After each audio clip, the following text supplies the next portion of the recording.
do you believe Cuba is a state sponsor of terrorism? Without a question. And I'll tell you why. Number one, the FARC, which is, the elements of the FARC and the ALN for that matter in Colombia. These are narco-terrorist organizations and have been. They started out as ideological organizations and now figured out they're Marxists, but they want to make money selling cocaine. So they've done that. They have had the full support of the Cuban regime throughout their entire existence. We know that Cuba has been friendly towards Hamas and Hezbollah, openly friendly towards Hamas and Hezbollah.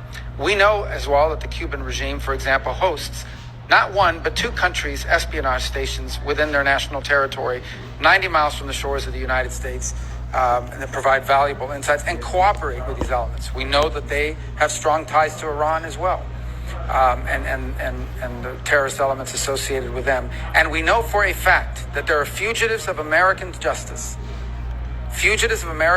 including cop killers and others who are actively hosted in Cuba and protected from the long arm of American justice by the Cuban regime. So there is zero doubt in my mind that they meet all the qualifications for being a state sponsor of terrorism.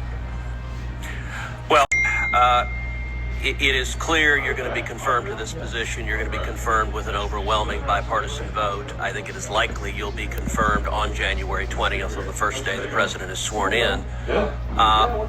When you are confirmed, I think it is also likely, I hope on that very first day, you will reverse that determination. You may not feel prepared to make that commitment now, but is there anything you want to say on that? Well, I would just say, again, I don't want to speak ahead of the administration's these decisions. As I said, the president sets our foreign policy, and my job is to execute. That's how our system of government works.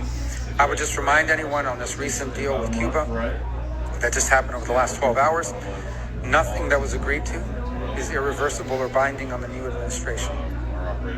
And I think people know my feelings, and I think they know what the president's feelings have been about these issues when he was president previously. And nothing that the Biden administration has agreed to in the last 12 or 18 hours binds the next administration, which starts on Monday.